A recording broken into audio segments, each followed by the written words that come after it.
નમસ્કાર દર્શક મિત્રો, જય ગૌ માતા. જણાવતા ખૂબ જ આનંદ થાય છે કે ગૌ ગાયત્રી સેવા ટ્રસ્ટ કુકમાં ફરી પાછું આજે તારીખ 16/5/2026 શનિવાર અમાસના દિવસે ફરી પાછી ચાંદ્રાણી મધ્યે ગૌશાળાની અંદર ગાય માતાને ચરો અર્પણ કરવા માટે આવી ગયા છે. અને આ ચરાના મુખ્ય યજમાન ભાવનાબેન નારણભાઈ પરમાર રહ્યા છે.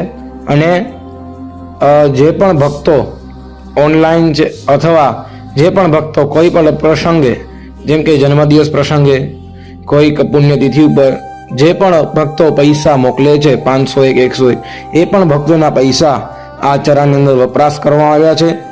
કારણ કે ગૌ ગાયત્રી સેવા ટ્રસ્ટ આવા અનેક કાર્ય કરી રહ્યા છે. આજે શનિવાર અમાસ હતી, એ પણ ગૌ ગાયત્રી સેવા ટ્રસ્ટે શનિદેવનું પૂજન પણ રાખ્યું હતું. પૂજન થયા બાદ બપોરે આપ જોઈ શકો છો, બપોર પછી ગૌ ગાયત્રી સેવા ટ્રસ્ટ દ્વારા આ ચાંદ્રાણી મધ્યે ગૌશાળાની અંદર ગાય માતાને ચરો અર્પણ કરવામાં આવેલ છે. ભક્તો આપનો ખૂબ ખૂબ આભાર કે ફૂલની પાંખડીથી આપણે ચાલુ કરીને આપણે ખૂબ જ મોટી રકમ સુધી પહોંચી ગયા છીએ અને ગાય માતાને ચરો અર્પણ કરી રહ્યા છીએ. અને હજી પણ આવતી અમાસે પણ આપણે ચરો અર્પણ કરવાનો છે. ભક્તો જે કોઈને પણ હજુ પણ ક્યાંક ફૂલની પાંખડી લખાવી હોય તો લખાવી શકે છે. અને આ દાન તમે કરો છો એનો ચોક્કસપણે ગૌ માતાની સેવા માટે જ ઉપયોગ થાય છે. અને ભક્તો ગૌ ગાયત્રી સેવા ટ્રસ્ટ અને આખો પરિવાર આપનો ખૂબ ખૂબ આભાર માને છે કે ભક્તો આપના સાથ અને સહકારથી આજે ગૌ ગાયત્રી સેવા ટ્રસ્ટ ખૂબ જ આગળ વધી રહ્યું છે. અને સત્કર્મ કરતા આજે ગૌ માતાને ચરો પણ અર્પણ કરી રહ્યા છે. ફરી પાછા અમાસના દિવસે આપણે ચરો અર્પણ કરીશું. ભક્તો કોઈને પણ હજુ પણ લખાવા હોય તો એ પૈસા લખાવી શકે છે ગૌ માતા માટે.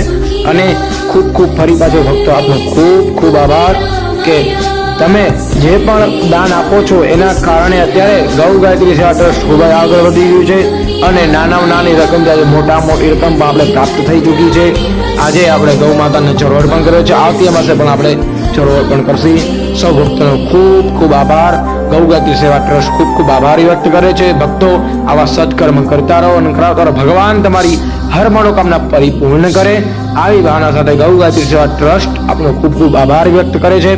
અને ભક્તો આગળના અમાસના વિડીયો જોવા માટે અમારી ચેનલને સબસ્ક્રાઇબ કરો, લાઈક કરો અને આ વિડીયો ફરી આગળ